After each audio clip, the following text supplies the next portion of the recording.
está avançando nessa jornada do conhecimento, o capítulo 4 aborda como tema paradigmas contemporâneos em educação, treinamento e desenvolvimento.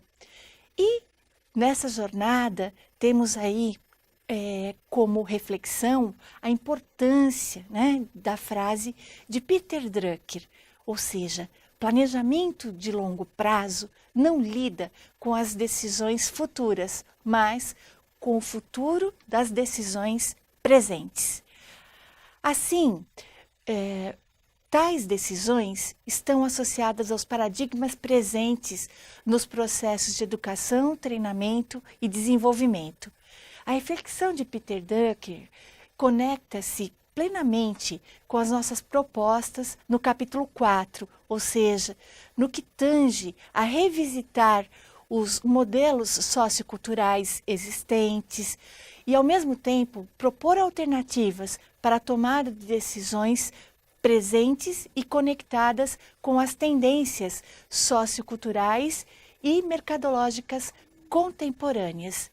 Dessa forma, o professor Roberto Canaani passará agora a apresentar os conteúdos do capítulo 4. Vamos lá, professor? O capítulo 4, ele trata de uma questão muito importante, os paradigmas em educação, treinamento e desenvolvimento. Qual seja, se evidentemente a proposta é desenvolver, capacitar e educar, nós temos que, evidentemente, entender quais são, na atualidade, os fatores, as variáveis que influenciam esse processo de educar, treinar e desenvolver. Eu acho que é um desafio para todos nós, educadores, profissionais de recursos humanos, gestores. Quais são os tópicos, então, que o capítulo 4 contemplará? Os paradigmas em educação. Quais são os modelos vigentes e de que maneira eles interferem no processo de ensino e aprendizagem em nível individual, coletivo e organizacional. Paradigmas em treinamento e desenvolvimento e como otimizar esse processo. Modelos socioculturais vigentes. Então, no primeiro momento, uma administração científica, depois uma administração mais burocrática, depois uma administração sistêmica, uma administração holística, uma administração situacional e uma administração que envolve toda uma tecnologia móvel que com certeza vai ao encontro de toda essa revolução 4.0 que tem trazido aí grandes desafios para as organizações, principalmente para as montadoras, não só, mas também. E os talentos, como superar paradoxos profissionais e pessoais. Paradoxos na medida em que muitas vezes nós somos moldados a um determinado modelo, a uma determinada realidade, a uma determinada concepção. O homem é aquilo que ele acredita ser. Mas, dentro desse contemporâneo, dentro desse social contemporâneo, nós temos que entender que essa diversidade, ela se dá constantemente, levando-nos a referenciar, a mudar os nossos paradigmas, principalmente os mentais. Então, quais são os paradigmas em educação, treinamento e desenvolvimento que o livro contempla? As experiências pessoais frente à aprendizagem. E aí eu gostaria de destacar que muitas vezes a gente tem observado aí que as neurociências têm trazido uma contribuição significativa, mostrando como é que as pessoas aprendem, quais são os estilos comportamentais e principalmente através da tecnologia da informação, através da educação à distância. E também a utilização dessa tecnologia no ambiente de sala de aula, muito importante. Um aspecto importantíssimo e que precisa ser destacado é a questão da perspectiva global, em termos de racionalidade e intuição. Ou seja, tem pessoas que aprendem muito mais utilizando o raciocínio lógico, tem outras que aprendem utilizando da intuição. Então, cabe-nos, enquanto agentes de mudança, enquanto educadores, profissionais de gestão de pessoas, saber lidar com essas questões. A teoria, mais a experiência, mais vivências presenciais e aulas à distância darão e têm dado resultados positivos, desde que a intenção seja boa, e ela o é. Ensinagem, né, que contempla a estrutura do currículo flexível.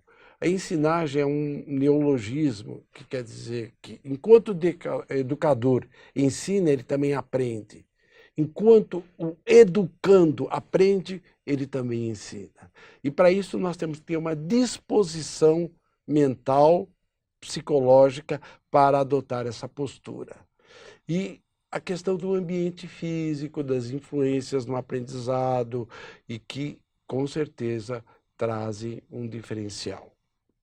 Nesse sentido, quais são os paradigmas em educação, treinamento e desenvolvimento, reforçando aquilo que a gente já o disse?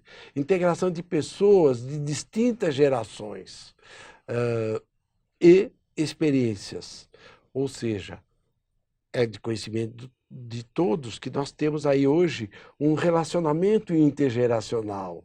Os mais jovens, que denomina-se, sem querer usar de um chavão, a geração Z, a geração Y, aqueles com mais experiência, a geração X, e aqueles que já atingiram um patamar, a geração Baby Boomer, né, que tem todo um cabedal de conhecimento que precisa ser disseminado.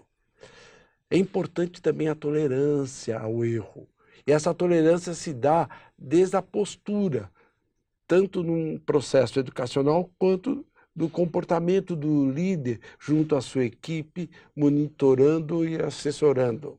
Aprendizagem em tempo real, que é justamente aquilo que nós preconizamos no capítulo 2, e vocês vão ter aí um vasto material que vai subsidiá-los nessa questão. E, evidentemente, os paradigmas em educação, treinamento e desenvolvimento, a gente utilizou aqui de uma metáfora, janela para o aprendizado, porque a gente entende que a janela é uma abertura.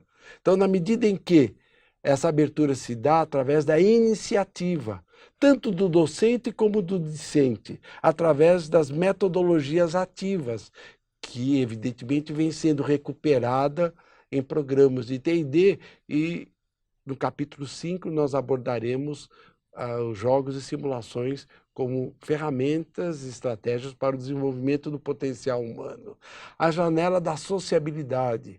Eu também tenho que aprender a associar-me, a socializar o meu conhecimento. A janela do raciocínio sistêmico. Há momentos em que eu tenho que realmente estabelecer as relações causais. Causa e efeito, efeito, causa. A janela das conquistas e realizações, através do quê? Através do feedback, através do processo interacionista, através dos resultados que são aferidos em termos de desempenho, em termos de postura, e a janela da ética e integridade, respeitando o indivíduo, respeitando as suas convicções, mas mostrando às comunidades, dentro da própria empresa, a importância de rever alguns conceitos e, muito mais do que isso, os pré-conceitos, que acabam, muitas vezes, limitando a visão da própria organização, do próprio trabalho e assim por diante. Nós temos também o foco nos talentos humanos e nas tendências de mercado. Eu acho que o mercado é o grande divisor de águas dentro de uma economia voltada para o mercado, como o é aqui no nosso país. O empreendedorismo e intraempreendedorismo. Eu tenho tido a oportunidade de orientar trabalhos de mestrado que buscam justamente desenvolver o empreendedorismo e o intraempreendedorismo, tanto em nível do ensino médio, do ensino integrado, o ETIM, como em níveis profissionais. Uma mentalidade global que ultrapassa a visão tecnicista. Eu acho que a técnica é importante, mas muito mais do que a técnica é a visão global. Ou seja, eu tenho que ver a árvore, mas eu tenho que inserir ela dentro de uma floresta. Então, essa versatilidade é um fator extremamente importante. ênfase no futuro. Porém, retomando a vivência presente, olha aí, o futuro é aquilo que atingido. Porém, eu tenho uma história, e essa história ela não pode ser negada. E, além da vivência presente, o aprendizado do passado, e fazendo as diversas intervenções. Capacidade de líderes para gerar organizações virtuais. Hoje nós temos aí, assim como o ensino à distância, nós temos organizações, o trabalho à distância também. E o processo de aprender a aprender se torna uma questão extremamente importante.